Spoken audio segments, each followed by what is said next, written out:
So it's 5 o'clock now. We're going to go ahead and get started. And welcome everyone to today's topic, which is how to identify poisonous plants. And I know that we are very thankful to our sponsor, Tecnu, and they are the outdoor itch experts. So they are going to talk to us about a really wonderful conversation, and that is how to be out safe and what to do if you come across some sort of poisonous plants when you're out on the trails.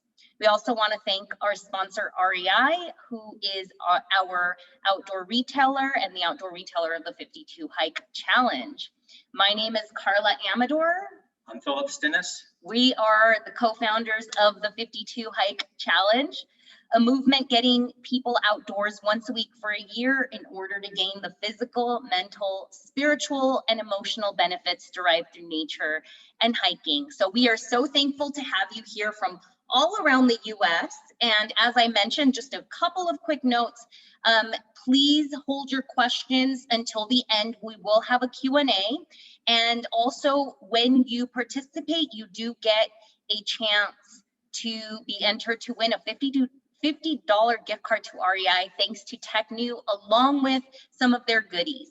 Also, just for signing up for the event and participating, you will get a code emailed to you for 25% off any Tecnu products plus free shipping.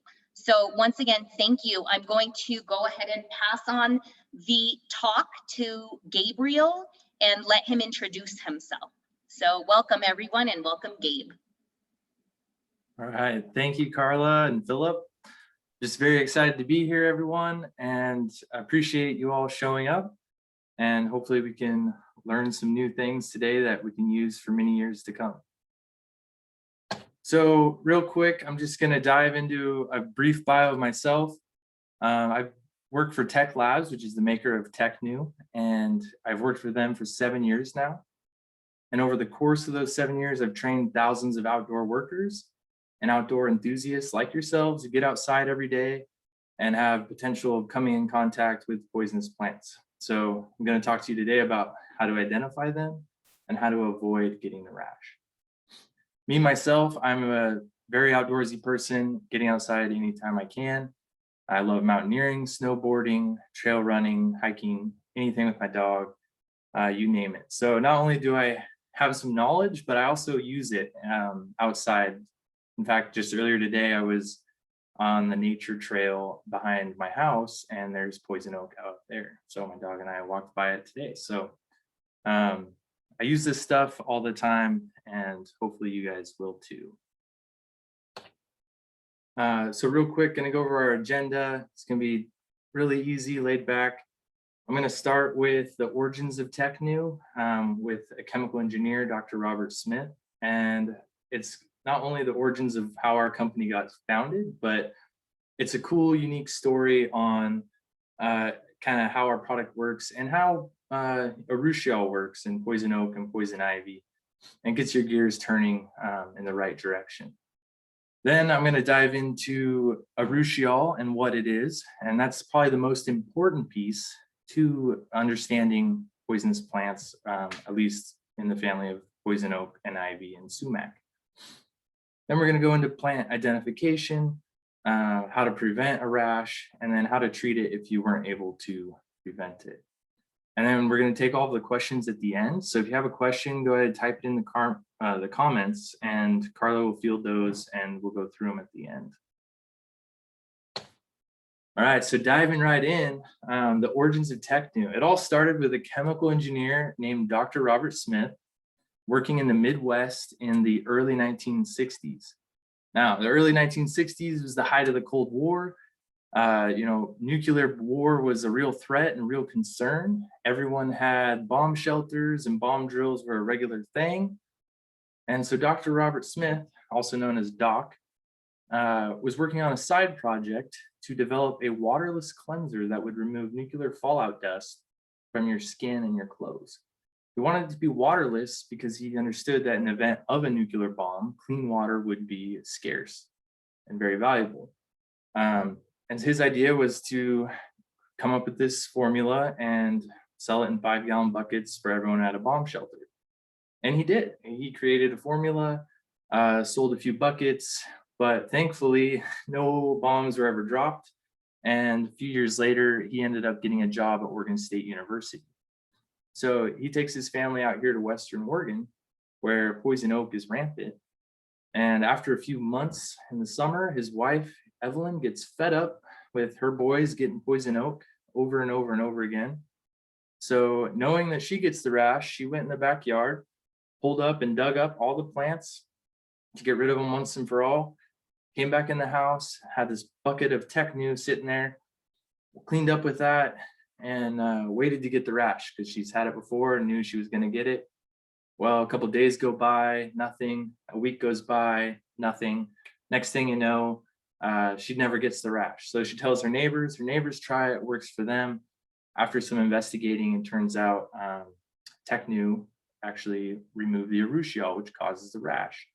And the next decade, in the late 70s, their son, Steve Smith, ended up selling Tecnu to utility crew workers, forestry workers, railroad workers all across the country.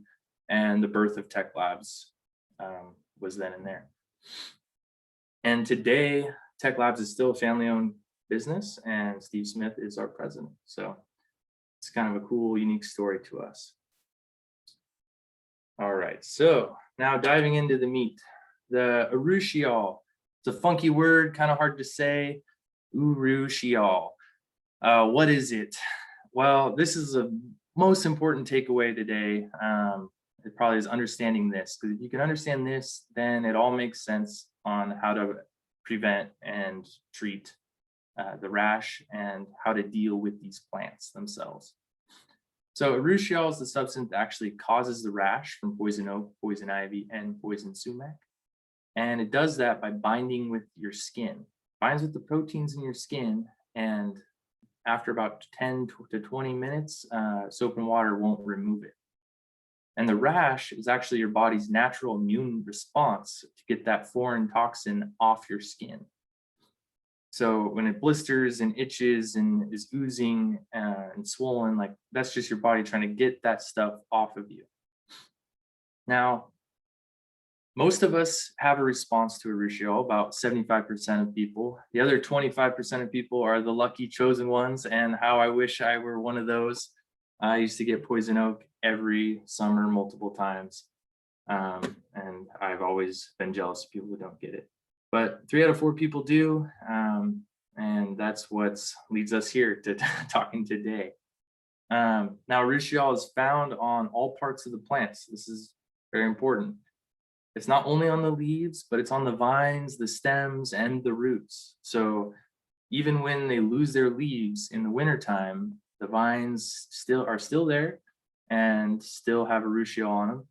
If you're digging around, doing some gardening or putting a fence in, and you're in the dirt, the roots still have Urushiol on them. So that's important to know. The most important thing to know about Urushiol is that it's nasty stuff. It's very potent and it doesn't go away. So if I was to take the tip of a pen and dip it in pure Urushiol, I could go around to 10 different people and give them the rash. So it doesn't take a whole lot to get a reaction from. And it doesn't evaporate. Like I said, the stuff just doesn't go away. There's a story from several years back that is worth mentioning because it's fascinating to me. There were some Smithsonian workers in DC at one of the museums changing out an exhibit. And they were changing out an exhibit that had been there for over a decade. And the exhibit had some driftwood in it and some other natural woods. And a few days later, they all broke out in a rash. And after some investigating, they found Urushiol. So there was Urushiol on that wood, and it had lasted over a decade in a sealed exhibit. So it's, like I said, the stuff doesn't go away, and it doesn't take a whole lot of it to make you miserable. All right, so now we know about the nasty stuff.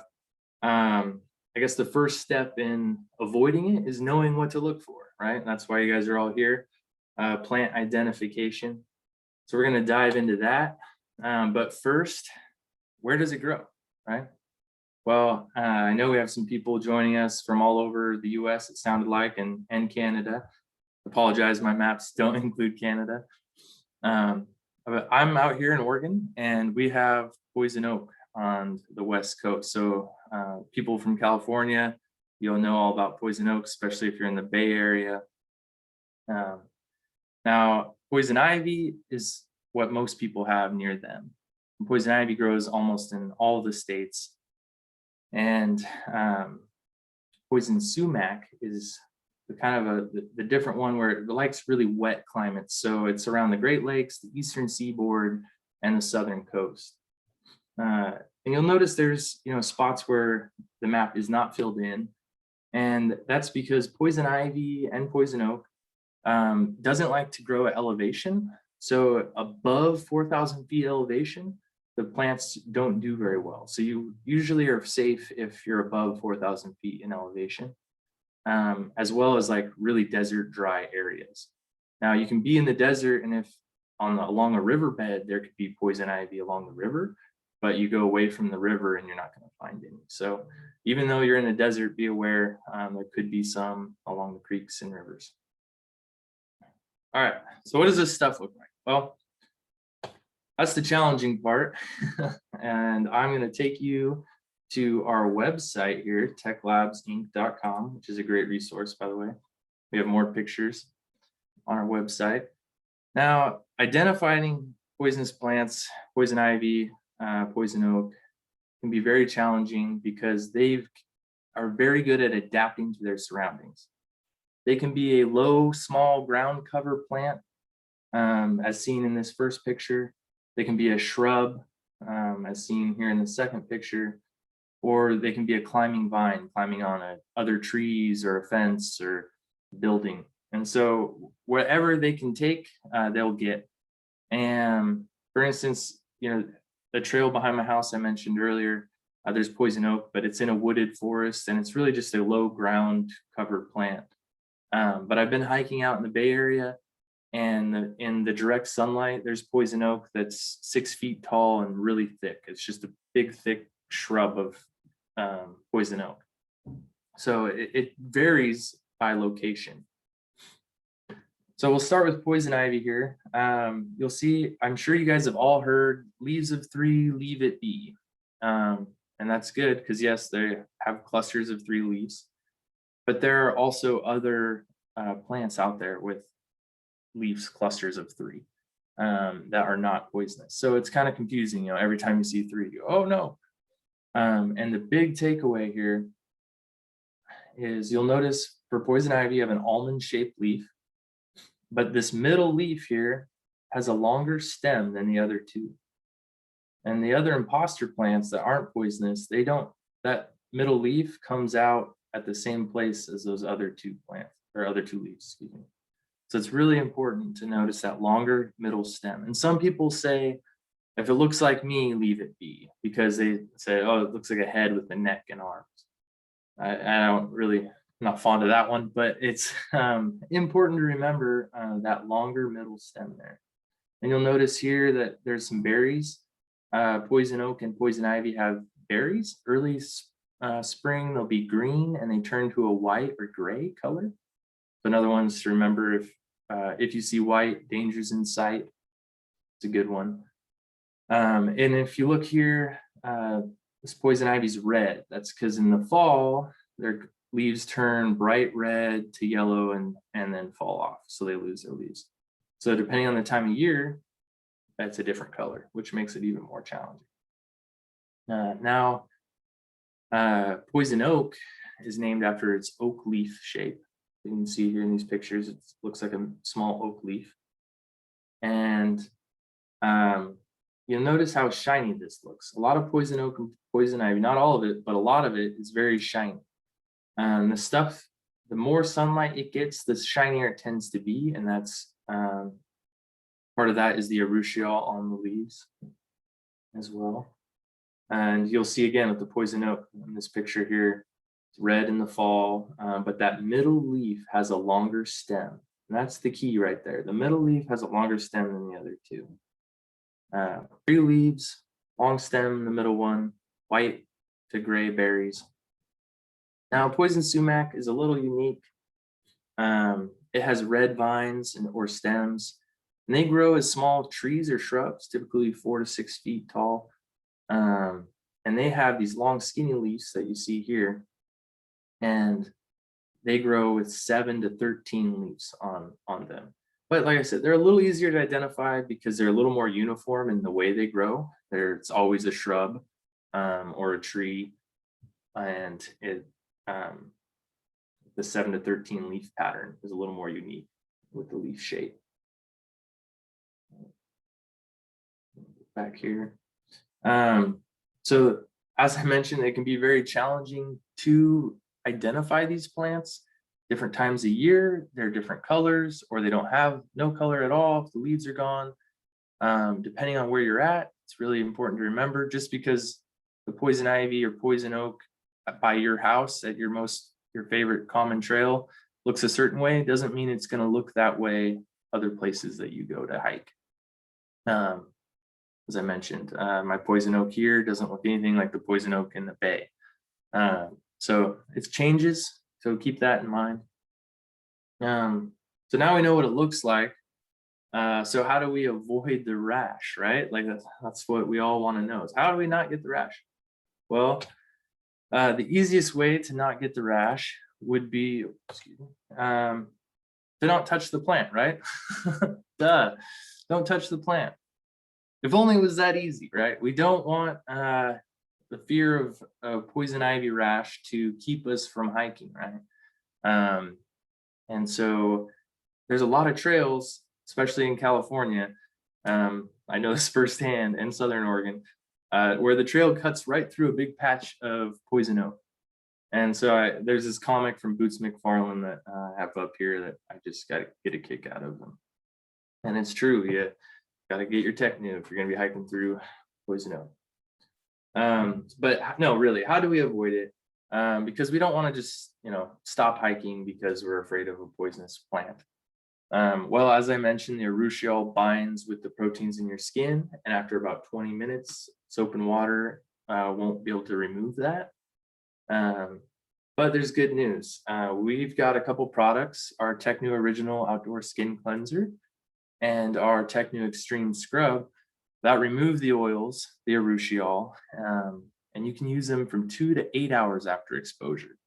So you can remove those oils, get them off of you, prevent the rash, and you have an 8-hour window instead of a 20-minute window. That sounds a lot better to me. So what is this stuff? Tecnu Original Outdoor Skin Cleanser. This is our, as you can tell by the name, our original product. And what I love about this product is it's so versatile, and it needs to be versatile because how you deal with poison oak and ivy and sumac isn't just treating yourself. It's can get real messy real quick, and I'll explain here. So Tecnu works at removing the Urushiol not only from your skin, but your clothing, your gear, and your pets. Yes, pets. Now, I'm sure a lot of you have dogs and you love to take your dogs hiking. I know I do. And I love hiking with my dog, and it's one of my favorite things in the world. But your pets can run through the bushes, especially if they're off leash and you're not paying attention to what they're running through. They brush up against the plant. Now Urushiol is on their fur. And next thing you know, they come up to you, you're petting them. Now it's on your hands.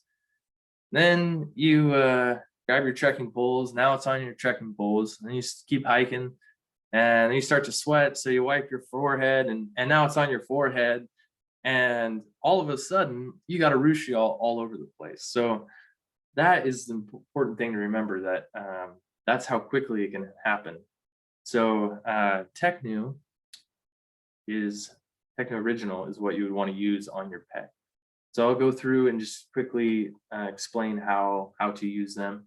So on your skin, you apply it to dry skin because it's waterless for it to be effective.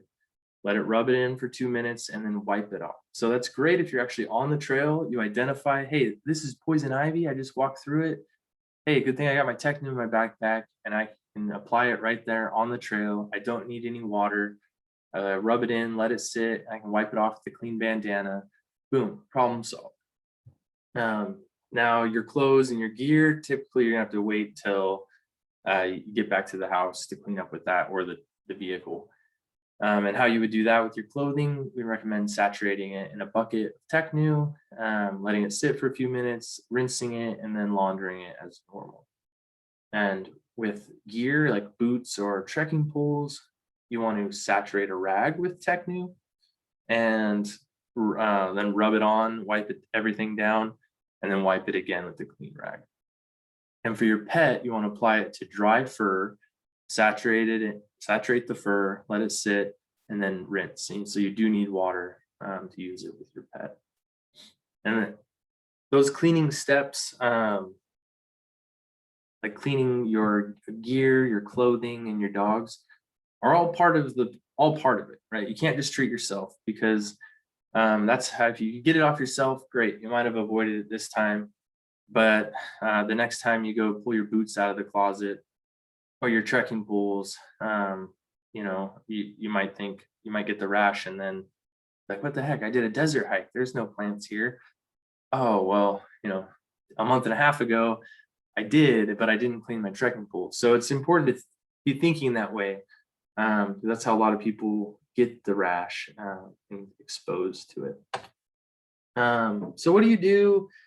You know, if you, like I said, you forgot to wipe off your trekking poles, and you break out in a rash the next day, and you were confused because you didn't see any poisonous plants, so you weren't concerned. Now, shoot, you only know about it when it's too late, right? So you see the rash popping up. Well, our Tecnu Extreme scrub removes the oils, and this one is more geared towards after you have the rash, but it can be used as a preventative. So a quick note, this is my favorite product to use if I've went on a trail run, and I know the trail I ran had poison oak on there. Just to be safe, I'll do a full body application in the shower when I get home with this, just to get anything off of me, because I don't want to chance it. So it can be used as preventative. But if you just notice the rash, this is also a better product to use as a treatment, because it has natural exfoliating beads, feel really good. It's kind of like that permission to itch. If you get that relief while you're rubbing it in, but you're actually removing the oils, which then allows the rash to heal. So the first sign of a rash, you want to wash up with either Tecnu Extreme or Tecnu Original to get that oil off of you. And then you want to clean any of potential clothing or equipment or dogs that have been contaminated as well. And then you would treat the rash with an over-the-counter anti-itch product. We have a couple of those that we recommend as well. So really quick, the steps. I know I'm keep repeating myself, but it's really important to remember the first step is you got to get those oils off of you. That will keep it from spreading. It'll minimize the severity of the rash, and it'll allow the healing process to get started much sooner. So get those off of you with our Tecnu Extreme or Tecnu Original, and then treat the symptoms. So I don't know if many of you have had poison oak or poison ivy or poison sumac rash, but I have. And let me tell you, it is miserable. It itches, it burns, it gets swollen and red and pussy and blistery. And it's it's nasty, and it can be very painful. It's just not fun. So you want to treat those symptoms. And we have a couple products that are great for treating those symptoms, as well as other outdoor itches like bug bites or scrapes or burns or skin irritations. Now our Calogel anti-itch, it's a clear gel, and it provides maximum cooling relief the second you put it on. It's probably one of my favorite products, especially for bug bites, but for poison ivy too. It's a great product, goes on clear, stays on, it's not runny, stays where you put it. And our rash release spray came about when we were getting a lot of feedback when people had these nasty blistering rashes, but they didn't like to touch it, especially because you can agitate it by applying your anti-itch medication. You're making it worse because you're having to touch this gross thing, and then you got to wash your hands. And so people didn't want to touch it, so we created a spray application. So that's really convenient, especially if your rash is really gross. You can just spray it on, you get your relief, and you're not agitating it anymore, or being grossed out by the blisters and the pus. So again, real quick, it's the steps. Remove the oils from your body and then from any other thing that came exposed to it. So clothing, equipment, pets, nieces. Then treat the symptoms and you're good to go. Our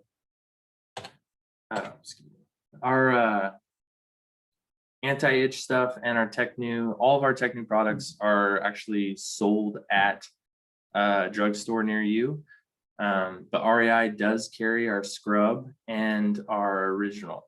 So I know they're a sponsor on this conversation, so I just wanted to give them a shout out. You can pick up our products there as well. And I think we're going to be wrapping it up, but before we do, I just want to mention our website, www.techlabsinc.com. Great resource for how-to videos on using our products. It has videos about plants, about the rashes. If any question you might have that isn't answered today, it's probably you can find the answer to it on our website. As well as all of our products are available on there. And I believe Carla sent out a 25% off code. So hop on there and use that if you like. Get prepared. Thank you so much for the information and, giving us the map and talking about the oils and what causes the rash. I want to definitely ask the questions that were asked in the comments. And one of them is people were asking about, let's see. If you want, put it back onto, I would put it back onto the screen that has the all the different locations. I think there were some questions about where are those plants located. Okay, so someone wanted to know if sumac was in the Washington State area. So according to your map, I don't see that. I don't see it. It could be, it's typically it's not over on the West Coast, but I have heard, because like I said, I've done a lot of these trainings, and I have heard people say they have seen sumac in Washington, which is interesting that came up again. So it's possible it could have been transported somehow, but it's not its native habitat over here on the West Coast. Yeah, and also what we're gonna do is this video will be live on Facebook, so you can go back and look at the map. Also, is this map available on your website? We do have maps on our website, yes. So that would be great. So if anyone has any other questions, they can go onto the Tecnu website and take a look for the map. The other thing that we can do is we actually have a post on our blog, and this is a great map that we can attach. And in one of our follow-up newsletters, we'll go ahead and share that link to that blog post so that you have this as a resource. So that was one of the questions in regards to where does it grow? That was one of the big questions. Now, some questions was about washing clothes. I know that you guys have some product that you can use for washing clothing, but what if I just put my clothes in the washer and I just put detergent in there? Can you share a little bit more about what to do in that situation? Yeah, so not all, we recommend cleaning it before you put it in your washer and using detergent. The reason being, not all detergents are created equal. So it might work, it might not work at removing the oil. But the bigger piece is carrying those clothes, to your washer. If you're throwing them in your washer basket, your laundry basket, you might get the oil on your laundry basket. And then if you don't put them in there directly, you might get it on the door or the lid to your washer. So, and you can get re-exposed later. So those are the steps. I know I'm sounding like, oh, everything you touch, it can transfer to, you're kind of overdoing it, but no, it really does spread that easily. As I mentioned, it takes just a micro drop to get you to have a reaction. So we really recommend cleaning up the product, cleaning the clothing, and containing everything that's exposed to Urushiol as soon as possible before you, take it to your laundry room or take it to your normal steps of cleaning up. Definitely. Thank you for that. And I think that that's one of the most important things to reiterate is if you come in contact with it, you need to try to treat it right away so it doesn't spread. And that goes into the questions that I see here about dogs, right? Like, do the dogs get the rash was one of the questions, or is it just on their fur? It's just on their fur. So typically they're dogs. I don't know. They might be able to get the rash if you have a hairless dog. I don't know the answer to that. I do know that, 99% of dogs aren't going to get it because they have thick fur and it just stays on their fur. But the thing is it stays on their fur. So, you're going to pet them later, or they're going to come into the house or come into the car. And, if they're riding the shotgun seat of your vehicle, and then the next person who comes sits down, using the armrest, stuff like that. Like, you got to be really aware of that because it does stay on their fur and it's not going to go away without you cleaning it up. And so with that question also about pets, how long do you leave the product on the dog fur? And 2 minutes. Like, how long? 2 minutes. 2 minutes, and then you rinse, and then you rinse. Then you want to pet, rinse real thoroughly. Yep. Rinse the dog and probably rinse yourself, I'm guessing, because you've just touched, Yeah, I mean, you want to apply the Tecnu directly onto the dry fur and massage it in the oil, or massage the product into the fur to remove those oils. And so you want to rinse yourself as well, but you're going to be handling the Tecnu as well. So like, it'll take care of that off your hands as you wash the dog. Someone wants to know, how do you best wash hiking boots after poison oak exposure? That's a great question. I saturate a rag with Tecnu. So I have a Tecnu soaked rag, and then I just thoroughly wipe and rub onto a dry boot and try to get that Tecnu, all over the laces, particularly because that's where my hands are going to be most often, and then the soles and the leather and anything else. And then depending on the boot, like if it's just a leather boot, I'll probably just hose it down, or you could wipe it down too if you prefer, like wipe it off with a cleaner rag. I wanted to also share that one of the really important things that I found, or one of the tools, was when I was on your website, you guys actually have an app that I thought was really great, because you can go through and, like, for people who don't know, to be on the lookout for what the plant looks like. So I just wanted to recommend that people check that out as an additional tool, and one of the things that we've learned that you can do before you go out on the trail, you can go and find out what the flora and fauna is. Like, that's one of the top things you can do, is know what you might encounter. So for us, like, we'll carry this in our backpack just as a backup plan in case we do come across it and we start, getting a rash or anything like that. But before we go, usually we have an idea, like, what kind of things might we encounter when we're going on that trail. So I just want to remind everyone to do their due diligence before they go out and go hiking. So What about a question that I thought was interesting was, can Tecnu be used in conjunction with insect repellent? That is interesting. Yes, it can. It will. So Tecnu will will take off the insect repellent off your skin. So That makes sense. it's important to remember that, you know, you use Tecnu before you get the rash, ideally, but after exposure. So you're not putting this on at the trailhead. You're putting it on when you get back from your hike, right? You're cleaning up with it. And so at that point, yes, you know, you'll put your insect repellent on before the hike, and you wash with Tecnu after the hike. If that makes sense. Well, we've definitely got some really interesting questions here. Someone wants to know, so again, even with things like, what if you have tools that have been used in poison ivy, whether it's a knife or a shovel or something like that, would you just, again, do the same thing where maybe you put it on a rag and you wipe down? Yep, precisely. You want to saturate a rag. You want to be generous with the product, because you know, in order for it to be effective, you really got to use quite a bit of it.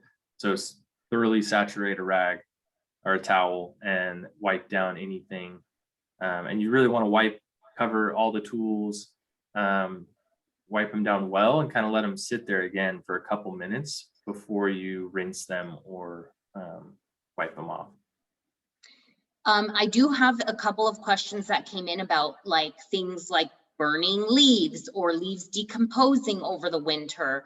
And someone said, do the fallen leaves cause concern in the spring?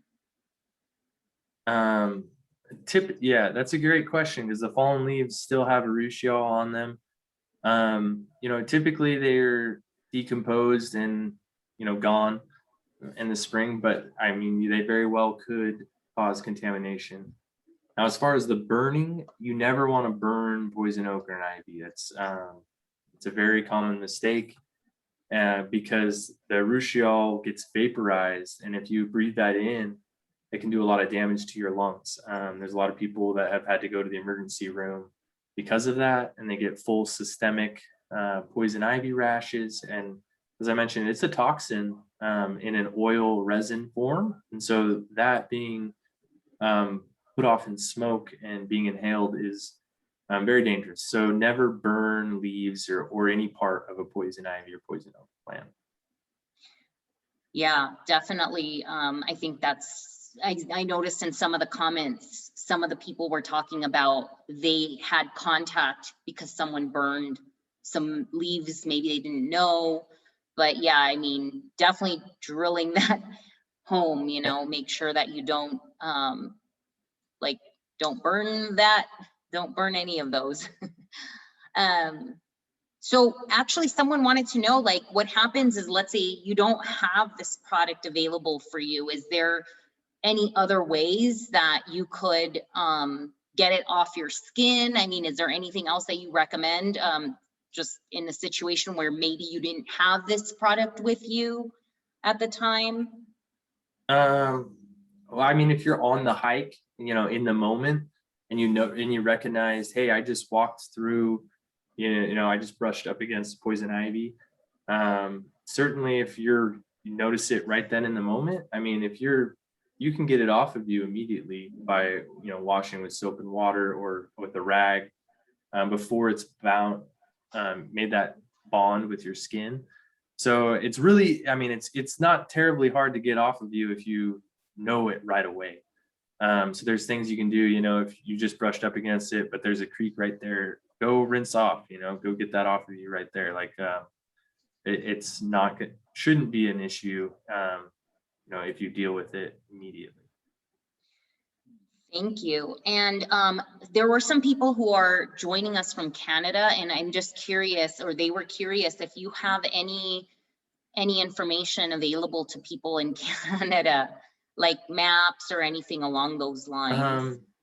I do not, you know, we have one distributor in Canada. There's a lot of legal stuff with selling products in Canada, and we just never have done it, like to do full-blown sell our products at retailers there. So we haven't done a lot of research there. Okay. I will tell them they can get our product if they through the Bell Scott Health department. They do purchase our products, and I believe they ship throughout Canada, so they can source our products. But unfortunately, I don't have any mapping of Canada for them. Okay. And is there I don't know, this is totally side question. How do you properly dispose of poison ivy? I don't know if that's a question that comes up, but we're curious here. Yeah, I mean, it's that is a great question. You know, a lot of people do it a lot of different ways. It's very hard to get rid of. Most people dig them up. You got to dig them up by the roots, and then they put them in a yard debris bin if they're in town, or in a debris compost pile. You know, if you're out and have some property, but you don't want to burn it, and you know, you want to make sure you're digging it up by the roots and then clean up properly when you're all done. Wonderful. Yeah, I think we covered a lot of the topics here in terms of questions that were asked. So I would say that we definitely will share this video on YouTube. It will be available on Facebook, so you can revisit any of the questions, look at the presentation again, and just highly recommend that you guys go to the Tecnu website and download that app, because going on the trail and knowing what to look out for is really great. And I always know that for us, like, we try to cover ourselves, try not to brush up against stuff. I mean, I know sometimes with trails being overgrown, that's difficult, but you know, I think just a general rule of thumb for us is just do our best to stay on trail. And you know, the more we stay on trail and, you know, try to, you know, minimize brushing up against things, the easier it is. I don't know if you have anything you want to share regarding anything we've talked about today. No, I think everything here was really good, really informative. You know, obviously, yeah, I try to avoid it as much as possible, avoid the poisonous plants. And, you know, I don't really take any chances with kind of guessing around. I usually do stay on trail. There might be some times, of course, you know, if I'm mountaineering or something like that, where there isn't a trail. But yeah, for sure, there's always, you know, some stuff I stay away from. Yeah, thank you everyone so much for sharing your comments and your feedback and letting us know where you were joining in from. And we are going to go ahead and at this point pick a raffle winner. We had 137 comments, and comment number 63 is the winner. So you won a $50 gift card to REI, along with some Tecnu goodies. And we are going to go ahead and contact you directly via DM. If for some reason we need to pick a different winner, in case it turns out to be one of our comments, we'll just go ahead and we just did a random number generator. But we will get in contact with you via DM and post the winner's name in the comments. So we really appreciate it. Do you have anything else, Gabriel, before we close out the conversation today? No, I think that's it. I just want to thank everyone for showing up today, and thank you guys, Philip and Carla, for hosting us. And as you said, visit our website, download our app, and there's a lot of good resources and information there. Yeah, thank you guys so much for joining, and we'll see you at the next chat. And tell your friends about the challenge, and we hope you guys are having fun. So see you. Bye-bye.